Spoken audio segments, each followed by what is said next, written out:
Bismillahirrahmanirrahim. Assalamualaikum warahmatullahi wabarakatuh. Alhamdulillahi rabbil alamin wal aqibatu lil muttaqin wala udwana illa 'alal zalimin. Rabbi shrah li sadri wa yassir li amri wahlul 'uqdatam min lisani yafqahu qawli wa saddid lisani wahdi qalbi bihaqqi sayyidina Muhammadin sallallahu alaihi wasallam. Amma ba'd. Muslimin muslimat yang dirahmati Allah sekalian, kita sambung semula kuliah kitab Aqidah Ahlussunnah wal Jamaah. Itu sampai pada bab Islam sesuai dengan fitrah manusia. Jadi tajuk besar dia, Islam ni dia sesuai lah dengan fitrah kehidupan manusia. Allahu khalaq wallahu khalaqakum wa ma ta'malun. Allah yang menciptakan kita semua dan mencipta semua perbuatan kita. Perbuatan baik dan perbuatan yang tidak baik, semua terbit daripada Allah Subhanahu Wa Taala. Oleh sebab itulah Islam sesuai untuk semua manusia. Sebab Allah Taala anugerah kepada kita Islam. Dalam Islam tu ada maslahah, ada kebaikan untuk kita semua. Allah Taala telah mengharamkan arak. Itu ada maslahah untuk menjaga akal. Apabila orang tu minum arak, dia mabuk. Apabila mabuk, dia tak dibenarkan sembahyang. Apabila mabuk, dia akan membuat benda-benda yang tak dibenarkan oleh syarak dan sebagainya. Sebab itulah diharamkan arak, sebab ada maslahah yang lebih besar. Sebab nak jaga manusia, kita wajib kita umat Islam wajib menjaga akal. Menjaga akal, menjaga keturunan, menjaga nasab, menjaga agama. Semua itu wajib. Kalau seseorang itu dia tidak menjaga akal, dia sengaja menghancurkan akal dia dengan dia meminum arak, khamar, atau minuman yang mabuk, boleh menyebabkan dia mabuk, dia berdosa dan haram. Sebab dia telah memusnahkan kehidupan dia. Wala tulqu biaidikum ila tahlukah. Janganlah kamu campakkan diri kamu dalam jalan kebinasaan. Jadi minum arak, dia telah merosakkan akal, merosakkan diri sendiri. Allah Ta'ala mengharamkan zina. Zina tu haram, dalil yang qat'i. Tidak ada nas yang mengharuskan, dia tetap haram walaupun sampai dalam keadaan darurat. Sekalipun contoh seorang perempuan yang anak dia ramai, dia janda, kemudian makanan tidak ada, kemudian dia melakukan zina untuk nak memberi makan kepada anak-anak dia yang kelaparan, tetap tak boleh. Tetap tak boleh, sebab dia hukum qat'i, hukum yang telah diputuskan walaupun ada maslahah dunia. Jadi apabila ada maslahah dunia yang berlawanan dengan syarak, maka tolak maslahah yang berkaitan dengan dunia. Jadi nas qat'i yang telah diputuskan oleh Allah, dia tidak ada kelonggaran, dia tetap haram walaupun darurat, macam mana sekalipun tetap haram walaupun ada masalah anak dia lapar dan sebagainya. Tetapi kalau bak khinzir, bak khinzir, kalau sampai dalam keadaan darurat, itu dibenarkan, illa mazturirtum, kecuali dalam keadaan kamu darurat. Contohnya seseorang itu dia mengembara di hutan 4-5 hari, lepas tu dia sesat, jalan keluar tak ada, makanan telah putus habis, kemudian dia nampak khinzir, maka ketika itu ada nas yang mengecualikan. Kalau bab khinzir, ada nas yang memang khinzir itu haram qat'i, tetapi sampai satu keadaan darurat dia dibenarkan sebab ada nas yang mengecualikan.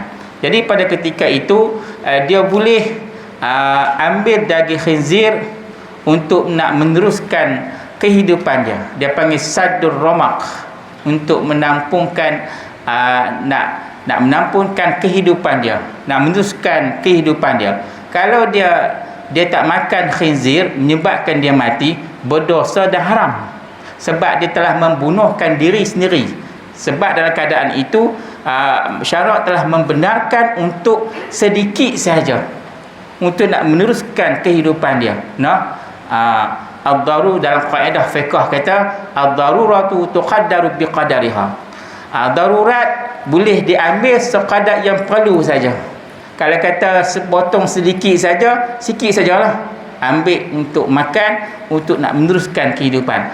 Kalau dia ambil lebih, sebab dia ambil lebih, dia makan, tiba-tiba dia kata sedap, dia ambil 3 kilo. 3 kilo dia makan, itu haram lah, itu haram. Itu haram. Kemudian kalau dia yakin menyatakan bahawa dia tak ada jalan keluar dah, mungkin dalam 2-3 hari lagi dia akan sesat lagi, maka daging khinzir tu dia boleh hirih, ambil untuk buat bekalan, bubuh dalam beg dia, bawa sampai darurat dan nak mati dah, ambil sikit makan, maka dia tergah balik. Itu dibenarkan untuk meneruskan kehidupan dia. Kalau dia tak buat macam tu, haram. Sehingga kan kata ulama, kalau tak ada khinzir, kita ada di tubuh badan kita daging yang lebih, kita boleh potong daging itu untuk makan, kalau beranilah. Kalau beranilah, kalau tak berani tak payah buat lah. Kemudian kita berubat dengan arak. Arak tu memang haram. Al-khamru umul khaba'is, dalil yang qat'i, tapi kalau arak pula, kalau kita nak mengubat dengan arak, tak boleh. Kalau ada orang sakit apa-apa, dia nak ubat dengan arak, tak boleh, haram. Tapi kalau darurat, minuman tak ada, dia nak mati dah, hanya arak yang ada, dia boleh minum sekadar untuk meneruskan kehidupan dia saja. Itu bab tu boleh. Tapi kalau kita mengubat dengan arak, itu tak boleh.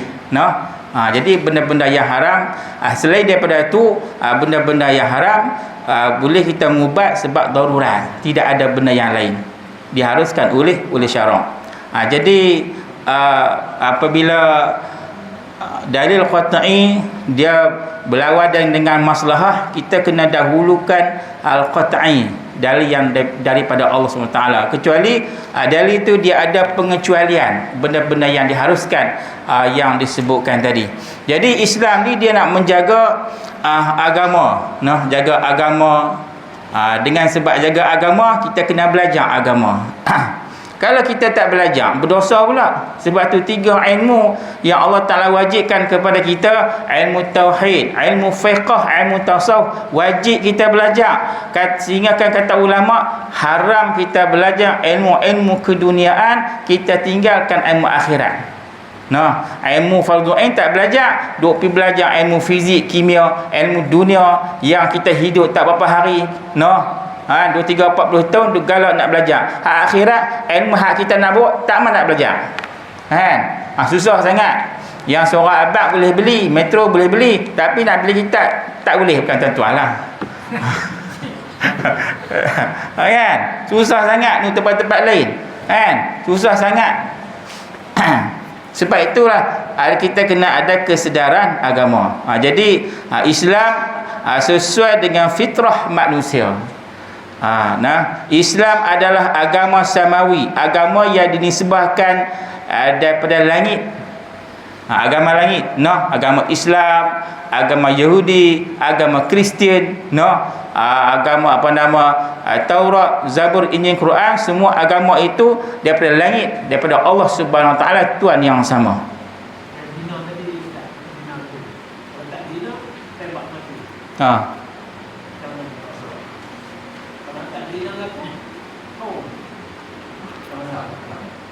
Dipaksa.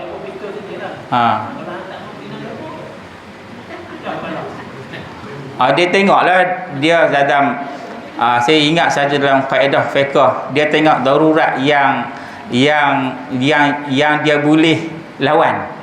Kalau berasa ukutan tu tak kuat mana, dia boleh tepih balik, maka dia kena tahan lah, kan.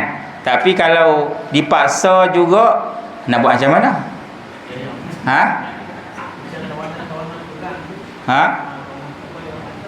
Tawanan perang, contoh dia apa dia?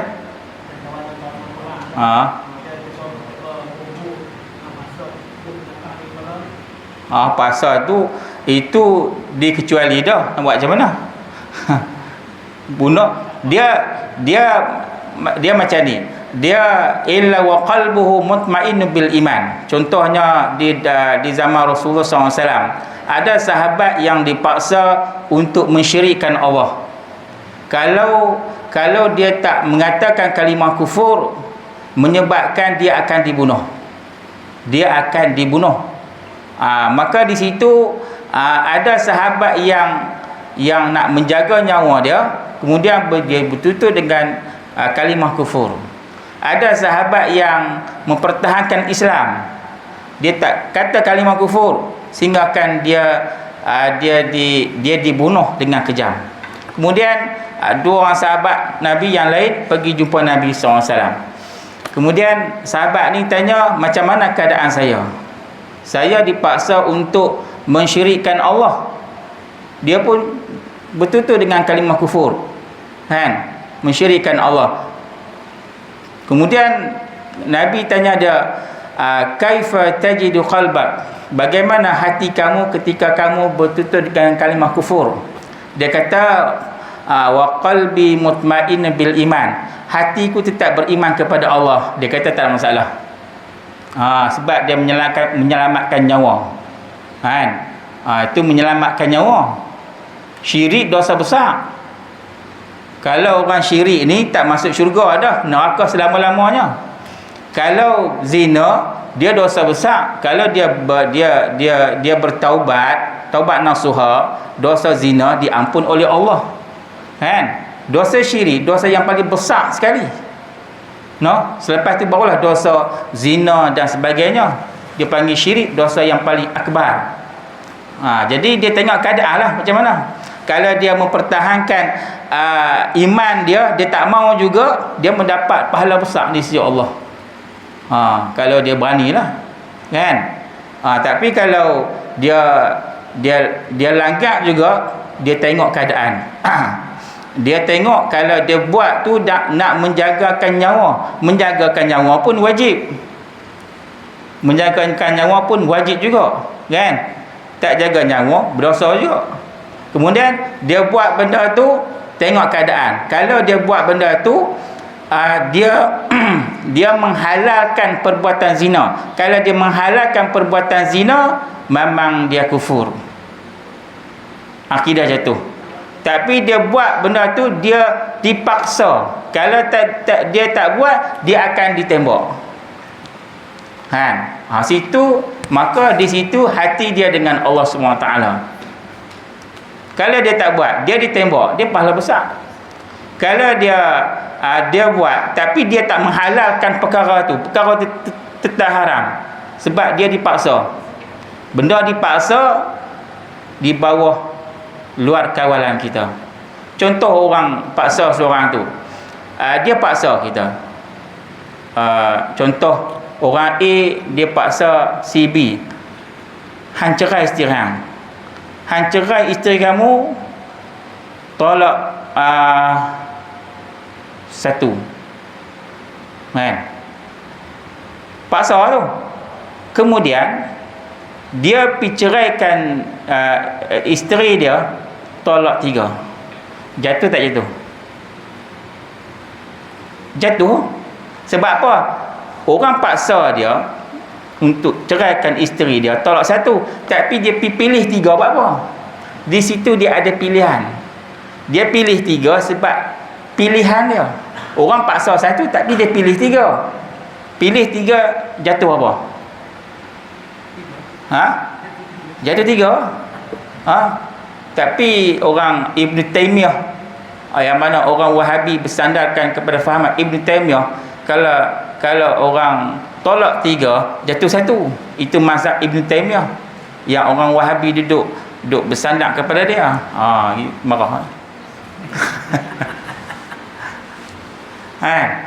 Situ dia wa qalbuhu mutmain bil iman. Kalau dia menghalalkan perkara zina, memang jatuh, memang dari akidah, jatuh dosa. Tapi dia tak halal, cuma dipaksa. Kalau dia tak buat, memang dia akan dibunuh. Maka kias kepada sahabat di zaman awal Islam yang dipaksa bunuh.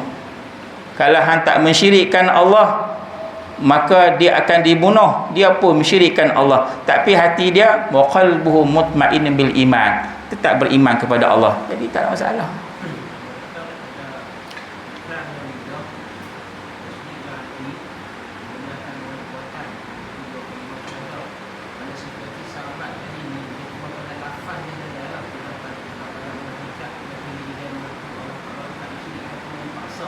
Dia dipaksa. Tak jatuh. Tak ada pilihan. Hidup.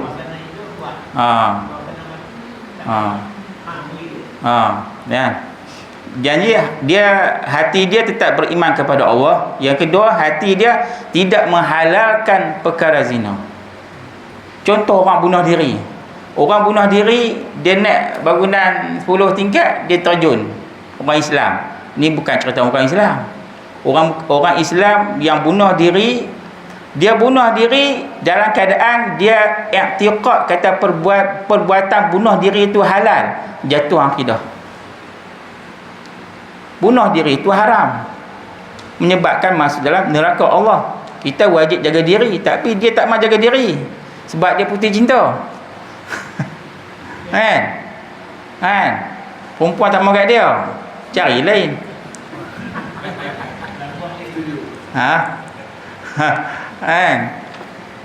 Kemudian dia bunuh diri. Dia bunuh diri, tengok situasi. Benda dalam hati kita tak tahu, dia dengan Allah. Orang yang bunuh diri, dia dengan Allah, kita tak tahu. Cuma kalau dia mati bunuh diri, kita buat macam biasa lah, sembahyang, kafan. Sebab kita tak tahu hati dia macam mana. Kalau dia bunuh diri, hati dia tidak menghalalkan perbuatan bunuh diri itu. Sebab tu hati ni kita tak tahu. Kalau kita tahu, mudah. Hang bunuh diri, aku tahu nak hang menghalalkan benda tu. Tak tahu benda dalam hati. Kan? Jadi kalau orang bunuh diri, dia bunuh dalam keadaan dia menghalalkan perbuatan tu. Dia kata bunuh diri itu harus, boleh. Jadi jatuh akidah dia. Jatuh.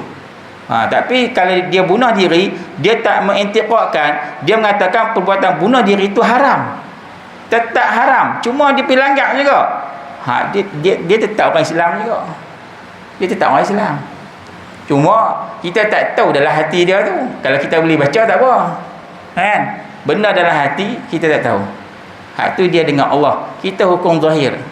Dia sebagai orang Islam. Kan? Baca orang tu dia mengucap 2 kalimah syahadah, tapi hati dia tolak Islam, tolak hudud, tolak hukum agama Allah. Tak tahu, kita tak tahu dah hati dia. Main sembahyang dengan kita, main salam sekali, makan kenduri semua kan. Tapi hati dia tolak Islam, tolak Allah. Dia mukmin di sisi manusia saja, di sisi Allah dia bukan mukmin dia, dan dia termasuk dalam penghuni neraka. Kan? Sebab itulah kesempurnaan seorang itu dia kena ada 3 benda ni. Dia kena ada Islam, dia kena ada iman, dia kena ada ihsan. Kalau ada 2 saja, ihsan tak ada, dia tak sempurna Islam dia. Ihsan ni apa dia? Ihsan ni iaitu ikhlas. Apa maksud ikhlas? Berbuat baik kerana Allah Subhanahu taala. Benda apa yang dia buat ikhlas kepada Allah. Tu dikata ikhlas. Apa nak ikhlas tu? Maqam yang paling tinggi sekali, you know.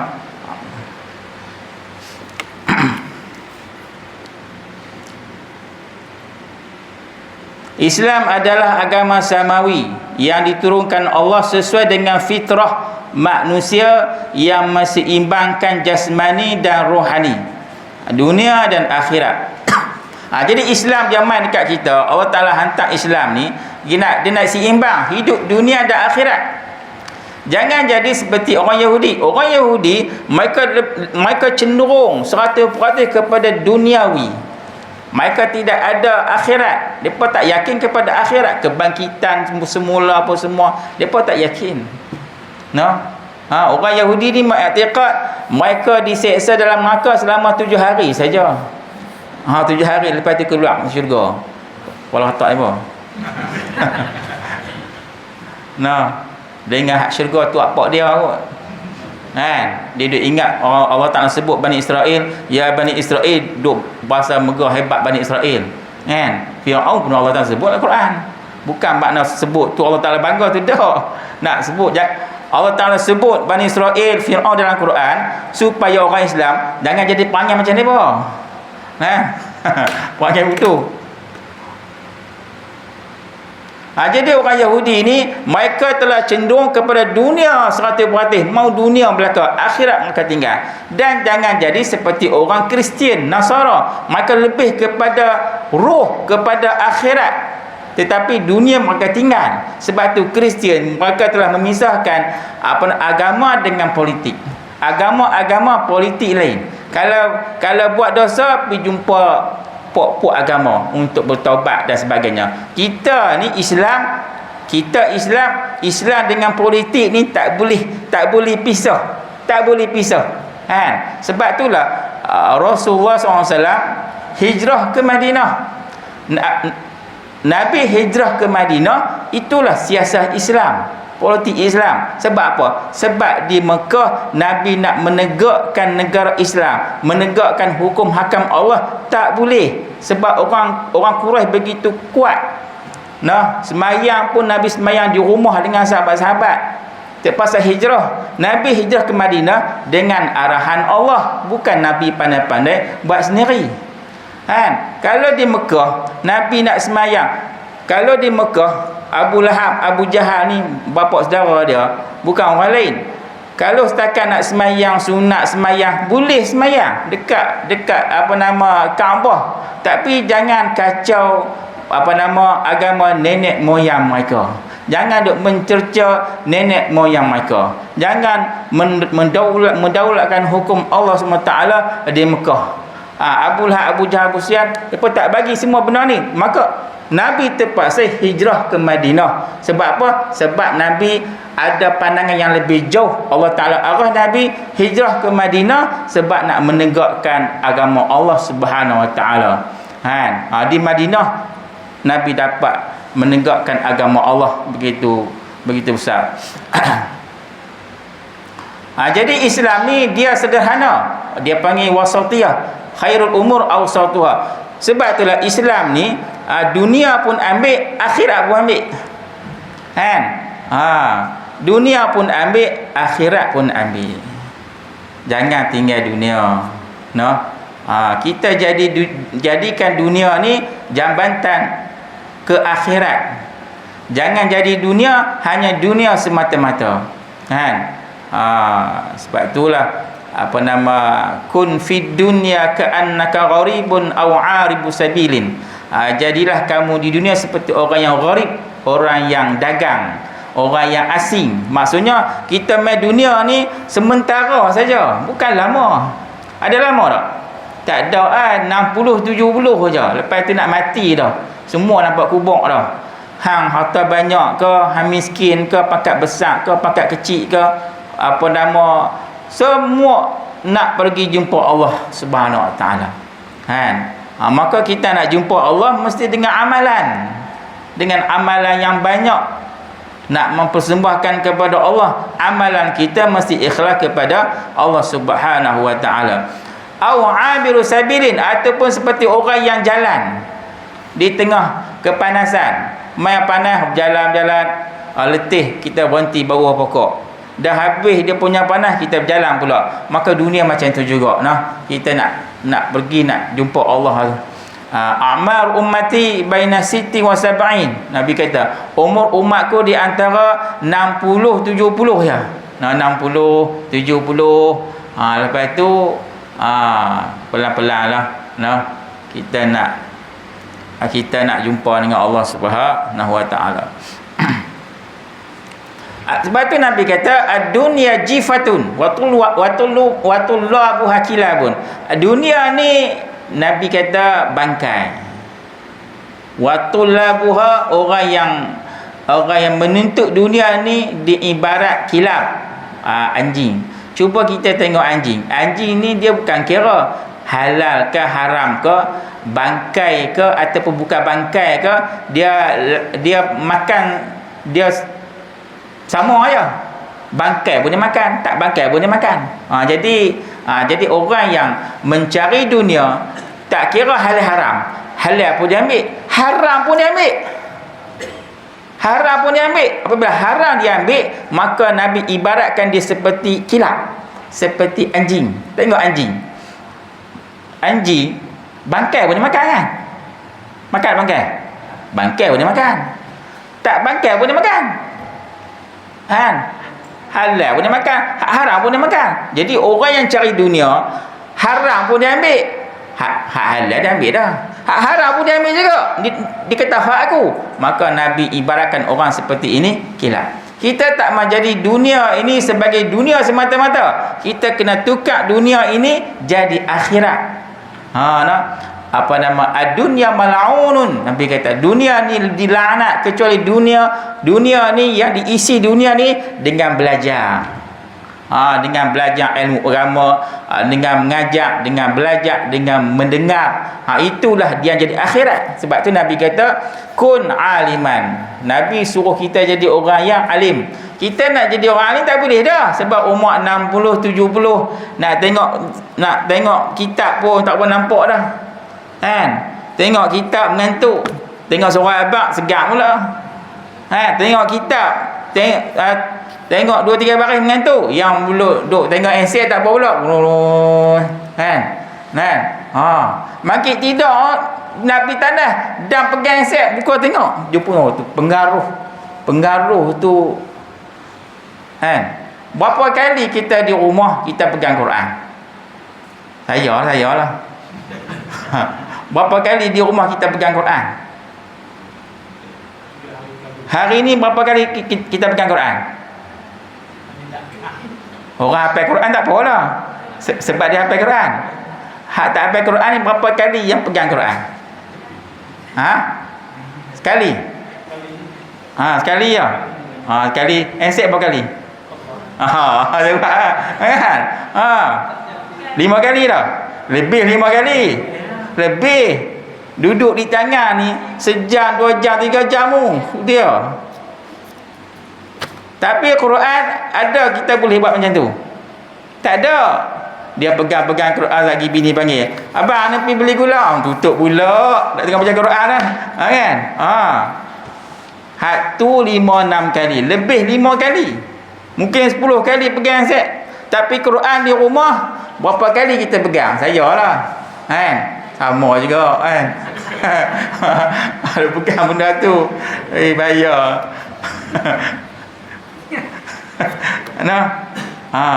Patutnya kita kena pegang Quran tu banyak. Pegang Quran, tengok. Pegang saja pun tak apa dah. Jangan tengok saja. Kan?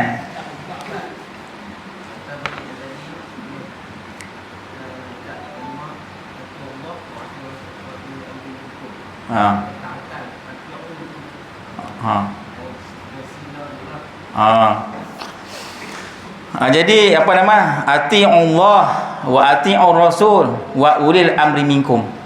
Taat kepada Allah ni maksudnya mutlak, tak ada pilihan. Wajib kita taat pada Allah.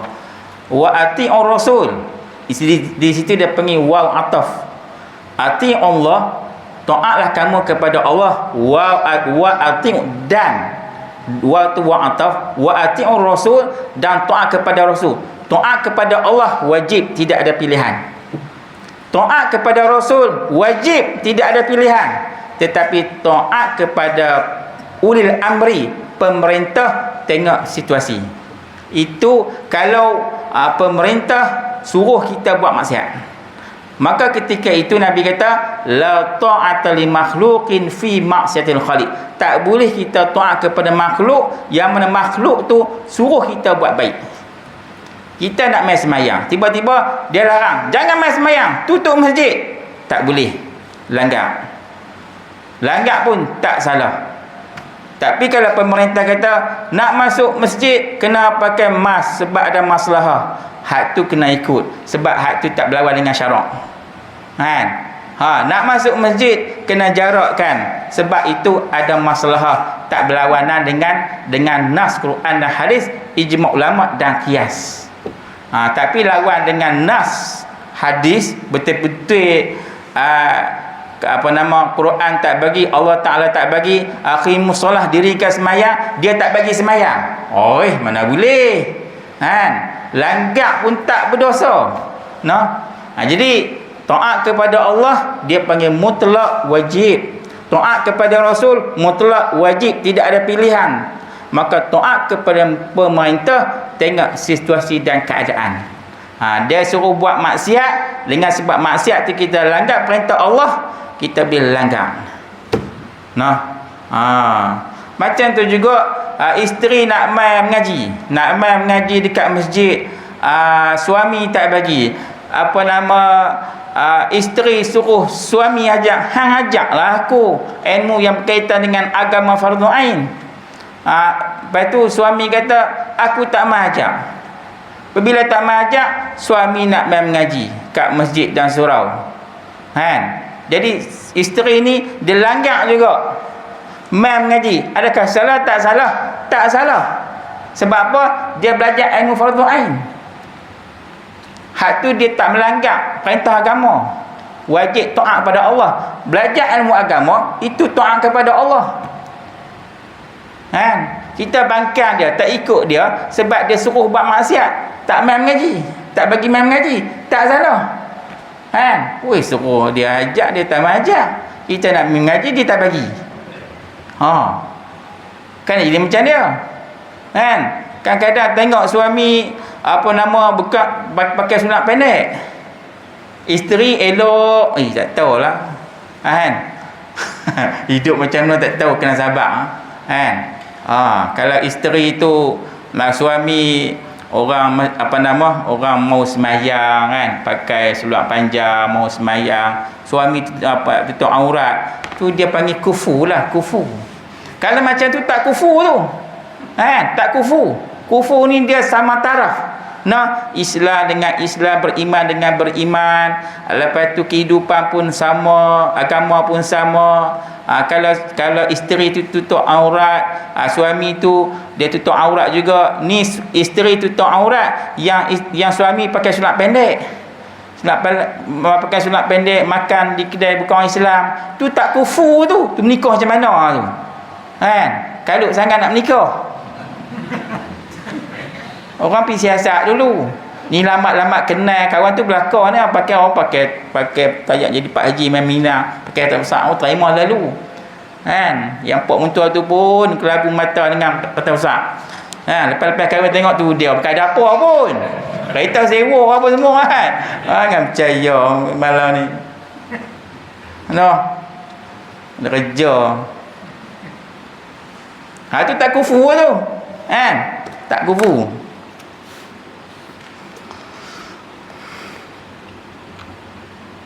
Jadi Islam menseimbangkan jasmani. Jasmani ni maksudnya tubuh badan lah. Jadi tubuh badan kita pun tiap-tiap hari nak makan, betul tak? Weh, nak makan kan main. Kadang-kadang setengah orang tu dia tak main bukan tuan-tuan dengan berasa pula mau kat saya.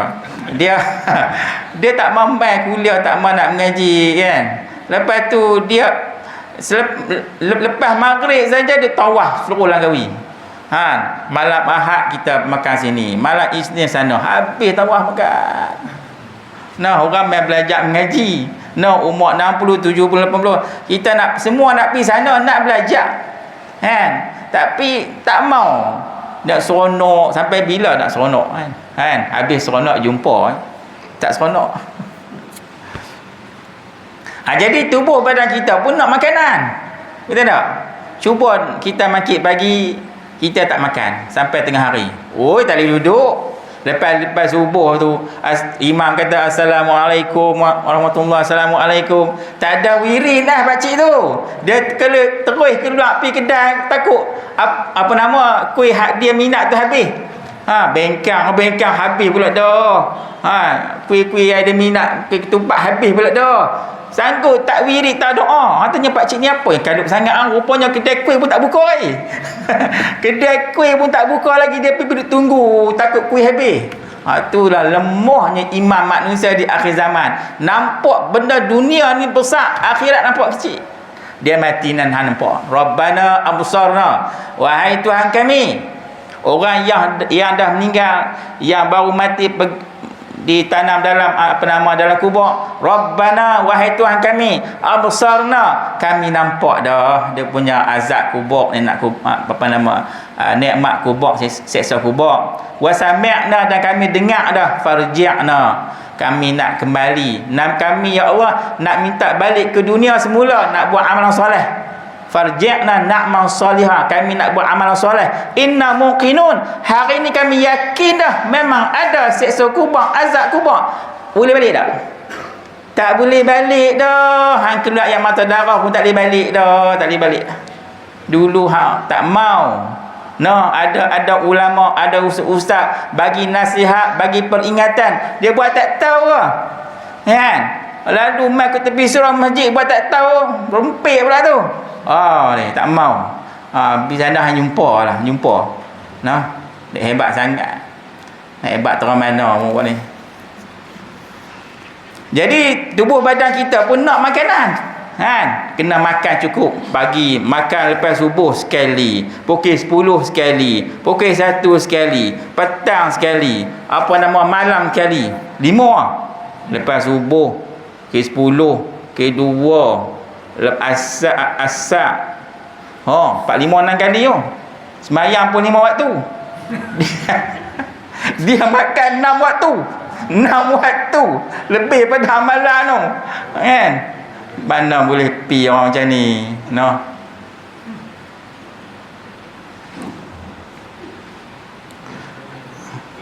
Jadi apabila jasmani kita lebih dengan makanan, dengan minuman, dia segan buat ibadat lah.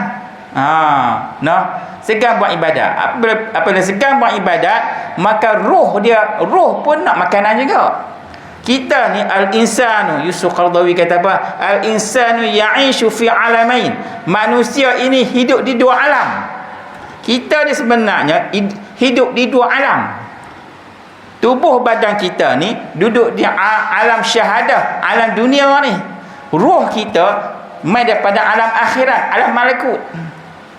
Jadi tubuh badan kita nak makanan dunia, nak makan nasi, nak makan nak makan ni.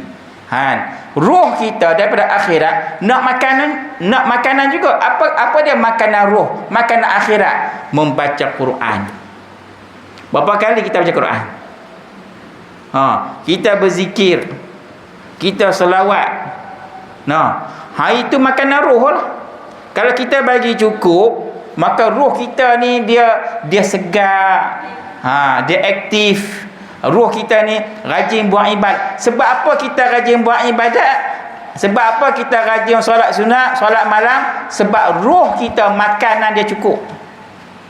Dengan Qurannya cukup, dengan selawat cukup, zikir cukup. Sebab apa kita segan bangun tengah malam?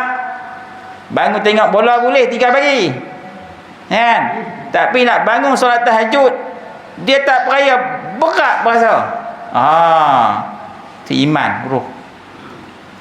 Apabila ruh kita kenyang, ada selawat, ada zikir, ada Quran, maka ruh tu dengan sendiri dia aktif untuk rajin buat ibadat.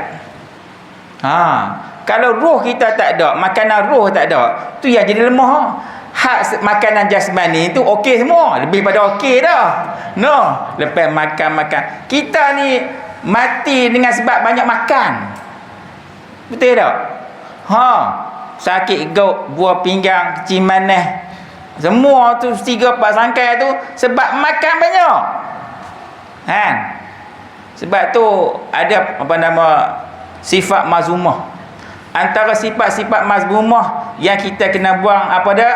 Syarahul ta'am. Makan banyak. Makan banyak. Makan tak habis-habis. Lepas makan, kita makan berhenti sebelum kenyang. Betul tak? Kita lagi tak kenyang, lagi tak berhenti. Lagi tak kenyang tak berhenti. Nabi suruh berhenti sebelum kenyang, kita lagi tak kenyang tak berhenti. Tu jadi yang salah. Makan sikit, maka ruh kita, tubuh badan kita jadi kuat. Batu Nabi kata sulusul ta'almih wa sulusul syarabih wa sulusul dil anfus. Maksudnya kita makan minum ni 1/3 makanan, makan. 1/3 untuk minum, 1/3 untuk nafas. Ni dah dia pergi makan nasi 3 pinggan. Bunyilah. Dia makan nasi 3 pinggan. Lepas dia makan nasi 3 pinggan, dia nak minum air macam mana? Perut penuh dah. Nak minum air pun tak pernah boleh, untuk nafas pun tak pernah boleh. Ayat tu yang jadi salah tu. Nabi ajak makanan sikit saja, sikit, sejemput makan. Tapi tak boleh nak buat. Apabila kita mai nak makan, mai tempat makan, dia lupa. Waktu belajar ingat, sagi aku nak makan kena stabil lah apa semua, nakkan sikit. Tengok sedap, dia lupa. Saya pun lupa. Sedap kan? Makan apa sekali kala kan. Lepas tu puasa pula, kita bunuh balik. Makan kita bunuh, kita puasa kita bunuh balik. Sebab tu Nabi suruh puasa. Sumu tasrihu, betul tak? Nabi suruh puasa sihat, tapi kita tak majak. Kalau kita puasa, badan sihat, kita tak gaduh ulang alik pergi beli ubat buat habis duit ya. Ni ubat Nabi bagi kat kita, ubat lama dah untuk sihat tu badan. Apa dia? Sumu tasrihu. Puasalah kamu sihat. Puasa hari Isnin, puasa hari Khamis. Seminggu buat 2 je. Tapi nak buat tu lah. Boleh tak ada. Tak boleh.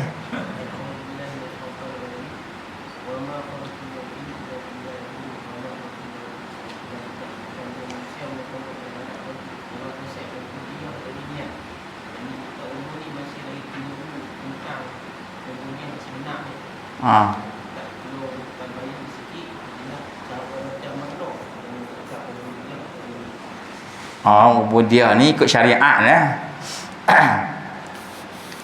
Jadi istilah wa ma khalaqtul jinna wal ins illa liya'budun.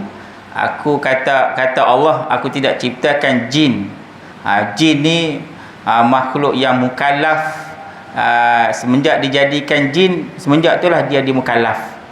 Dan aku tidak jadikan jin dan manusia kecuali 2 benda ni. Jin manusia, tujuan asal jin manusia untuk mengabdikan diri pada Allah pada semua bab. Mengabdi diri pada Allah bukan hanya di masjid saja. Maksud ada orang yang mengabdikan Allah di masjid saja. Bab niaga tak mengabdikan pada Allah, bab ekonomi tak mengabdikan pada Allah, bab memerintah tak mengabdikan kepada Allah. bab munakahat tak mengabdikan pada Allah, bab jinayat tidak mengabdikan pada Allah. Maksud mengabdikan pada Allah tu semua bab dalam kehidupan dunia ni semua ikut perintah Allah. Itu maksud liya'budun.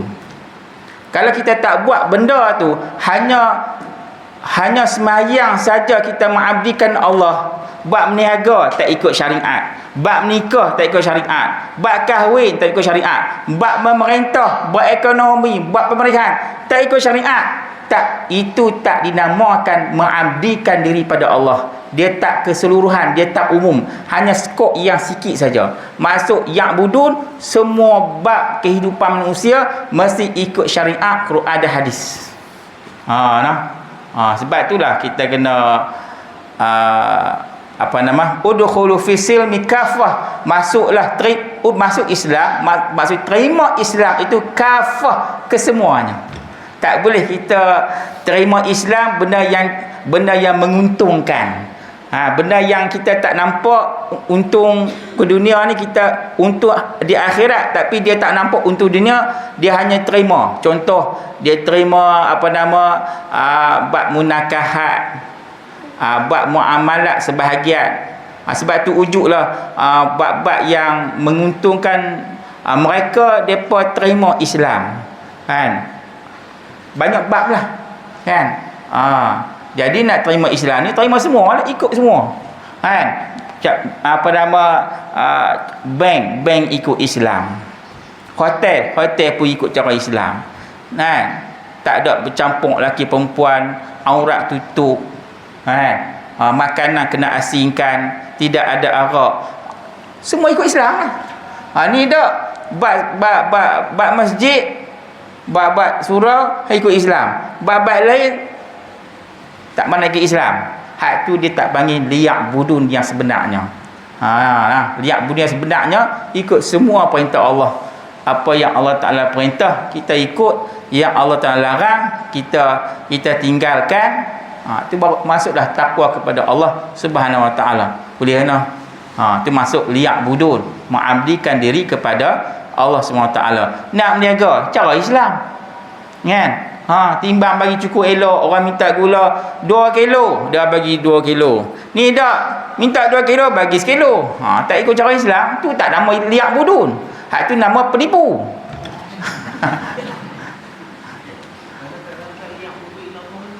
Tak sampai payah nak sampai. Tu istilah Quran tu tinggi, menyeluruh, tinggi, kan? Kita kata aku ni tak apa dah mengabdikan diri pada Allah, alhamdulillah bab semayang ya, tapi bab meniaga, ekonomi, bab nikah kahwin, anak-anak tak ikut isteri, tak tutup aurat, itu tak nama liya'budun, tak nama dak, tak termasuk dia menyuruh. Jauh nak kata kamil mutakamil, tapi orang la dia sedap guna. Kita ni Islam kamil mutakamil, terus mana Aman, depa pun tak tahu mana pun pandai sebut lah. Dia. Kita sambung pula nah. Sampai mengimankan jasmani dan rohani. Wallahu a'lam. Bismillahirrahmanirrahim. Alhamdulillahirabbil alamin. Wassalatu wassalamu ala asyrafil anbiya'il mursalin wa sahbihi ajma'in. Allahumma anfa'na bima 'allamtana wa 'allimna ma yanfa'una warzuqna 'ilman yanfa'una walhamdulillahi rabbil alamin.